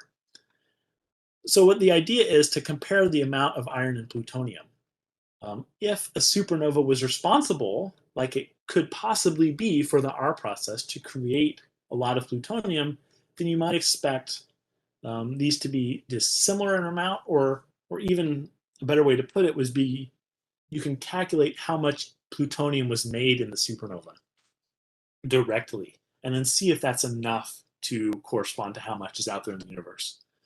So this is a plot from their paper, which isn't the greatest plot to illustrate the point, but it's a really cool plot, I think. So here we're showing on the x-axis time in million years ago. So they can just count the atoms that were deposited at a given time, basically by going deeper into the Earth here. And then this is the number of atoms they detected. The red here is the iron, and the blue is the plutonium. So you see these kind of two humps here, which is basically two supernova remnants that we went through. So you can see these two eras in which the Earth moved through this supernova remnant, which is so cool. We can measure this from the seafloor. And then they also did this with the plutonium here. And what you can see is that these blue and red sort of correspond to each other, or the relative fraction of these two is relatively similar, which they can use to confirm that, yes, this plutonium is being made by supernova, which is kind of the conclusion from this plot. But when you do the math and run it through later to see, okay, how much plutonium is there in total from the supernova, it turns out to just be not enough. That there's a lot more plutonium and other R process elements in the universe that are being created in supernova. So we basically have, on one hand, neutron star mergers. We've observed them to create a lot of these elements, and we've observed supernova to not create a lot. So we kind of know the answer here, that these R process elements are really being made by neutron star mergers. We're pretty confident in that. Okay, last couple minutes, I have a few other brief things to mention here. One is a thing that you can create elements from not in the stars. There's a few elements left on our table here. So we have carbon floating in space that was made in stars like our sun, and you have a proton that they're just out in space. And these protons are called cosmic rays, which is a weird historical term.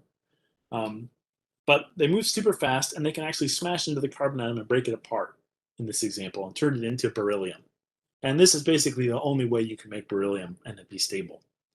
So you can make beryllium this way, and you can also make boron this way. So elements 4 and 5 are low on the periodic table, but this is how they're made. The term is kind of this weird term of cosmic ray spallation, but that's what we call it. And beryllium is an interesting atom because it's actually in a lot of gemstones, as I learned while researching this. Beryllium is named after the element beryl, which makes a lot of sense. So beryl has a lot of beryllium, and emeralds do as well, from what I understand. I don't know much about gemstones, but this is what Wikipedia tells me, which is neat. That if you have a gemstone like this, you have something that was made out in space in this way, which is cool. And then to kind of have an anticlimactic finish to our periodic table here, the rest of the elements are ones that are unstable. They're all radioactive, so they're not naturally occurring out of the universe, unfortunately. One interesting point I will mention is technetium here, element 43. even though this is an unstable element that is radioactive and we had to produce it in a lab to first find it here, we've observed it in stars. There have been nuclear reactions happening in stars that have made this element. It doesn't stay around for very long, but it does stay around long enough that we can see it in the spectra of stars, which is really cool that we can do that. The rest of these elements, I'm not aware of anything happening of those, but unfortunately, they're just radioactive and we don't get them. But I want to kind of summarize here of that this whole process for creating stars and their life cycles produces all of these elements. That you start from a nebula, you form some low mass stars like our sun and high mass stars. They both live their lives, explode as supernova, produce these neutron stars, which can then merge together to create more elements. Stars like our sun evolve in this red giant phase, expel the material they made as a planetary nebula. They leave white dwarfs behind, which then collide themselves and create more elements. So every process of these stars' life is creating elements, which is really neat. So to kind of run through it one more time, this is the whole periodic table going through each source by source again. So the Big Bang makes hydrogen and helium, not much. But then once stars start to get into the picture, low mass, should mention cosmic ray spallation I have next on here, making beryllium and boron through this dissociation process. These low mass stars like our sun can create the carbon and nitrogen, as well as some of these heavier elements through the S process of adding neutrons. These high mass stars that explode as supernova create oxygen, as well as some of these other things like sodium and chloride. Aluminum is another good one. Silicon for computers. These white dwarf stars that are left over from the low mass stars, when they explode, however they do it, they make a lot of the metals that we're familiar with. These neutron star mergers that are the source of the R process. These create a bunch of the heavier elements too. And then everything else is not naturally occurring. So in my final minute or two here, I do want to talk about what the sun and Earth are made of, to put this in context one last time. So here's the sun, and if we look at it with spectra, we can determine what it's made of. And it's 70% hydrogen, 28% helium, and only 2% everything else, which is kind of fascinating. That after all the work we've done with all these stars, is only 2% of the sun. So the Big Bang still reigns supreme here. It's the source of most of the elements that are in the sun. But if we go zoom in on this 2% to see what it's made of, we get a lot of these other elements. So here we have our oxygen, carbon, neon, iron, nitrogen, magnesium, silicon, and then 4% of that is all the other elements. So where do these elements come from? Well, most of them are these exploding massive stars that have supernovas. So oxygen, neon, about half of the iron, magnesium, and silicon, these come from these massive stars. These low mass stars have nitrogen and carbon, which is a little bit, and then part of the iron is made from these exploding white dwarfs. In the Earth, it's a little simpler. We only actually have 4 elements that make up like 90% of the Earth, which was surprising to me. But the core of the Earth is primarily iron, so it makes up the bulk of the Earth's material. There's a ton of oxygen, which is surprising. It's not oxygen in the atmosphere, it's oxygen in rocks that actually does this, but 30% of the Earth's mass is in oxygen. And then you also have a lot of silicon and magnesium. So again, where do these elements come from? Mostly massive star explosions. Not the iron, or part of the iron, and then oxygen, silicon, magnesium come primarily from these sources. Well, again, part of the iron comes from these white dwarf explosions. And then the last diagram I have here is a fun one, and I found it on Wikipedia, scrolling through some of these things. It says, what are people made of? What are the elements that are in us? We're mostly water. So you get a lot of the hydrogen and oxygen for that reason, but you also get some of this carbon. We're a carbon-based life form, so carbon is very important. And there's 3% of nitrogen in us, and then a lot of other things too. So where do these sources come from? We are made of partly stuff left over from the Big Bang. This carbon and nitrogen comes from stars like our sun, their nuclear fusion, and the oxygen comes from these massive stars. So as Carl Sagan said, we really are stardust, and that's literally true, that the elements that we are made of had their birthplace in the stars. And so my final slide here is actually a poem that I found while researching this talk from T.S. Eliot. This is a part of a longer poem here, but I'll just read this last bit where it says, "We shall not cease from exploration, and the end of all our exploring will be to arrive where we started and know the place for the first time. I think this applies so well for astronomy. We do this stuff of looking at the stars and learning about nuclear physics to figure out what are neutrons and protons doing, and how do neutron stars merge, and what are happening when a white dwarf explodes, and all this stuff to learn how these elements came. And at the end of the day, what did we learn? Well, we learned where we came from. Literally, we learned where all the elements that made us, the atoms that we had, they started from the stars, and we can understand ourselves better than we ever could before. So with that, I will leave it here, and I will happily take any questions. Thank you. All right, thank you. I learned quite a few things about where certain elements came from, and I used to study chemistry and biology, so Wow. good deal. Questions? I don't have a question, Gregor, but I just want to say, Gillen, that was an excellent talk. Oh, thank you. we've got a question from Gregory Frederick. Take it away, Gregory. Yes, hi. My question is, I read about strontium being detected when two neutron stars collided, and they detected that collision because of a gravitational wave, being detected by LIGO. My question is, before they actually detected it, what caused them to suspect that neutron stars do this? Was it straight math, or is there computer simulations of this, and what kind of software?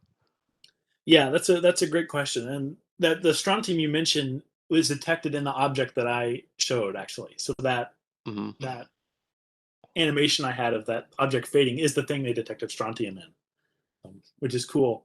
But to answer your question, it is so there is some math. So back probably 40 or 50 years ago now, there was basically investigations of what could happen here, of basically pencil and paper calculations of what do we think is happening to make all these elements. And in those, they suspected that an R process would have to happen, but they weren't sure where it would happen at.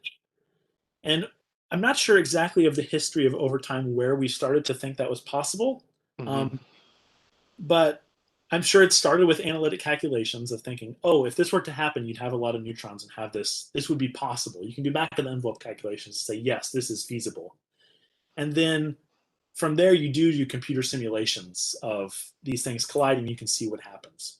In terms of software, there's a bunch of these very specialized codes around supercomputers to do this stuff, to simulate the physics and all the nuclear reactions happening. But it's along those lines. It's why we suspected that this is happening. But I'm not 100% sure of the history, but something along those lines, I'm pretty confident is how it happened. Question. I got a question. I've heard this remark of that the other elements, the ones that you said near the bottom that don't, those are man-made elements. Is that what that is? I've heard that before. Is that correct? Yeah, it's for them to exist on Earth, they have to be created in a lab. Okay.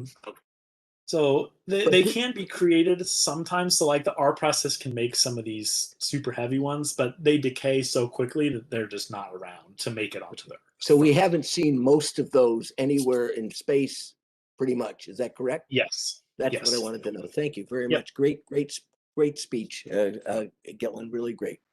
Yeah.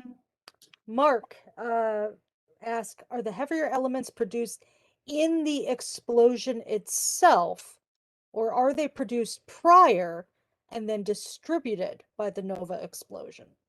Yeah, that's a great question. So I'll talk about the massive stars supernova because I think it's illustrative, and then I can talk about some of the others. But for the massive stars, for example, oxygen, they create that through regular nuclear fusion. The oxygen is around when the star ends its life, and then it is distributed by the explosion. Some of the other elements are created in the explosion itself. So some of the heavier ones past iron, those would be created in the explosion itself. And so for the other explosions, for example, white dwarfs, what's in those is carbon, essentially. Some of the others can, depending on the mass of the progenitor star, you can get, I think, some neon or magnesium potentially.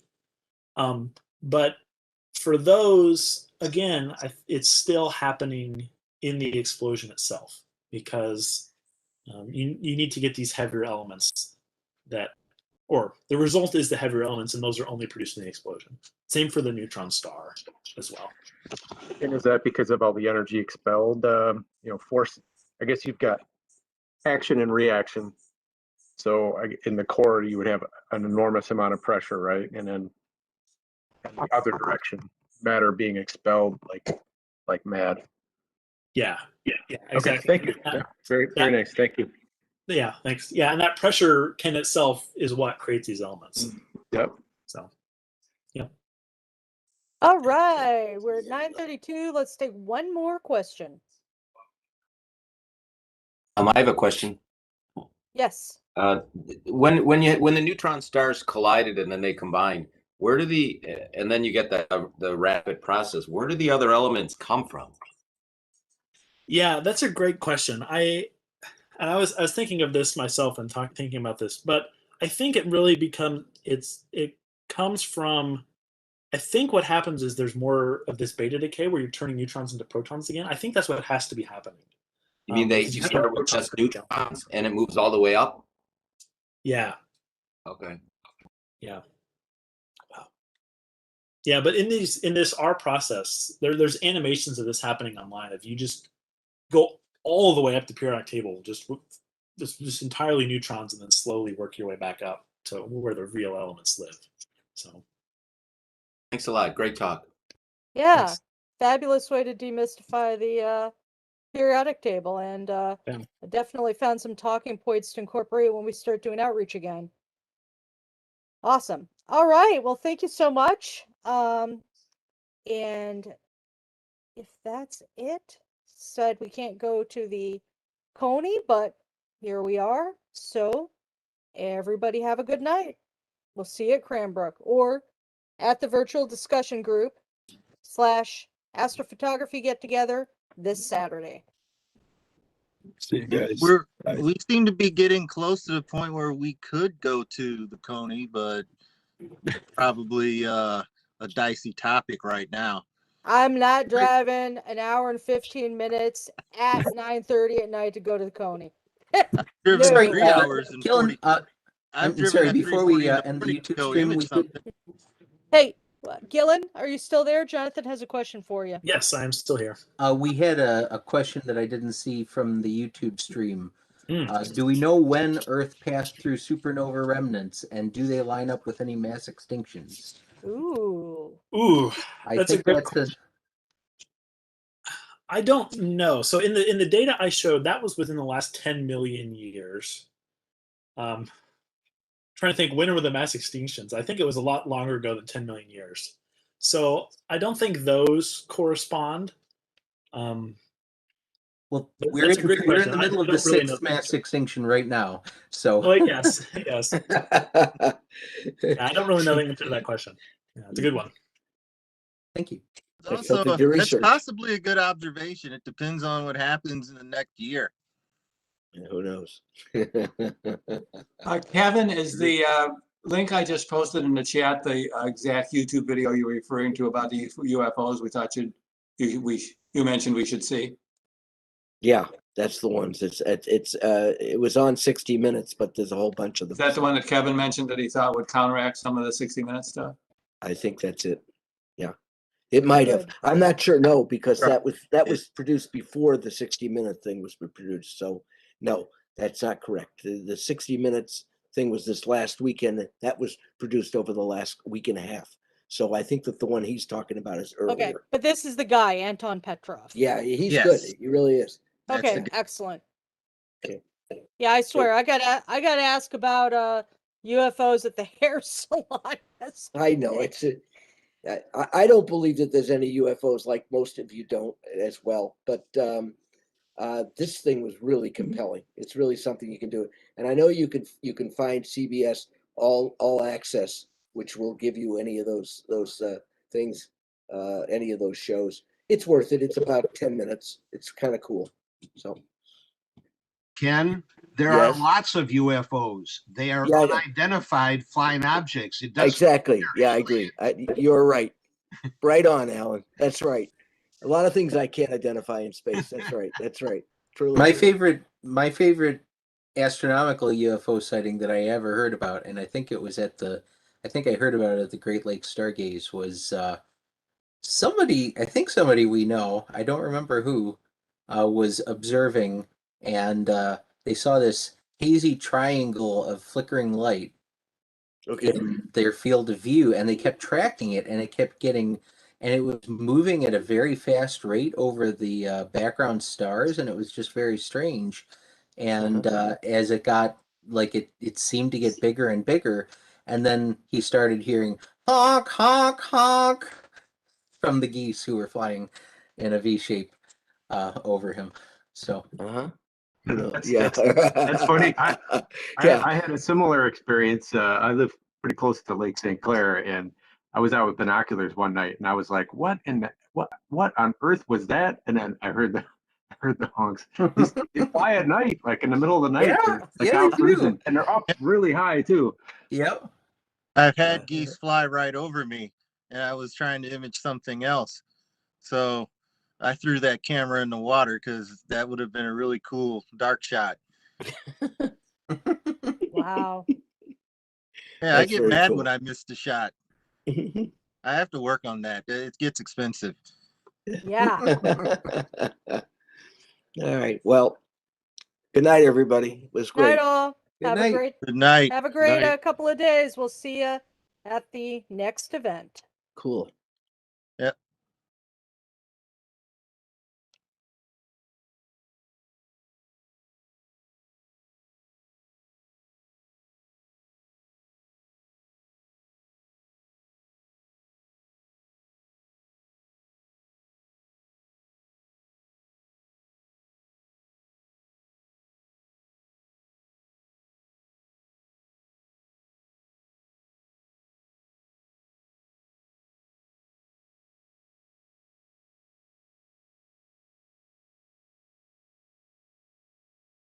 Over on YouTube, Doug Bach is asking, is the discussion group?